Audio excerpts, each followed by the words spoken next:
Okay, this is exercise 3 for subject-verb agreement, and this lesson for lesson 3 are when we have subjects in unusual places. So when the subject's not at the beginning of the sentence, what do you do?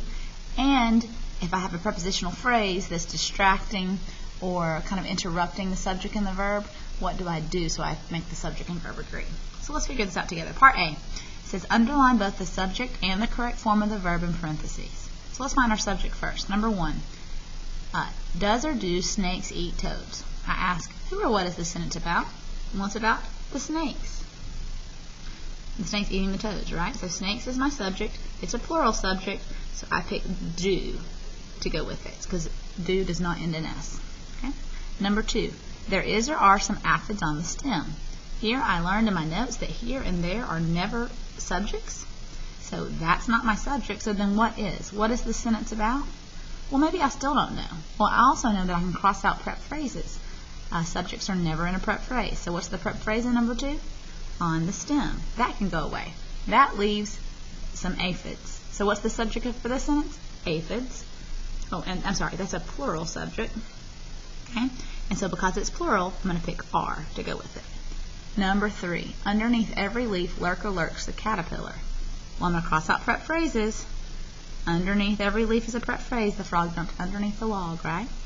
So that leaves a caterpillar. Well, caterpillar is my subject. That's what that sentence is about. It's a singular subject, so I'm going to pick lurks to go with it. Number 4, is or are the ladybugs eating the aphids? Who is this about? It's about the ladybugs.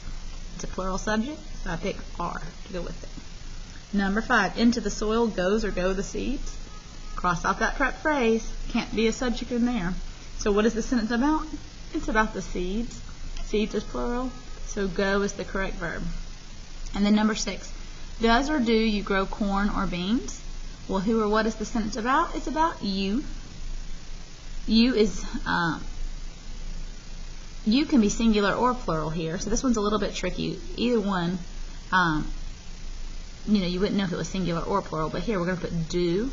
Do you grow corn or beans? Do is the best choice there. Okay. Look at B part. B part says underline the subject of each sentence. Draw a line through any phrase that separates the subject from the verb. So here we are kind of emphasizing how subject is never in a prep phrase. So in number 7, what's the prepositional phrase? Of the lawn and gardens is the prep phrase. That needs to go away.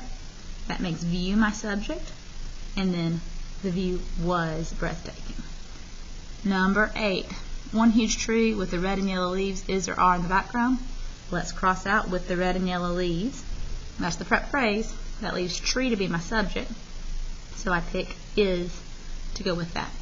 Number 9, the trees in the orchard provide or provides apples for pies and cobblers. Let's cross out our prep phrases, so cross out in the orchard and for pies and cobblers. And that leaves trees to be my subject. It's a plural subject, so I pick provide. And then number 10, a house with the white trimmed windows is or are at the top of the hill. Let's cross out prep phrases. With the white trimmed windows is one prep phrase.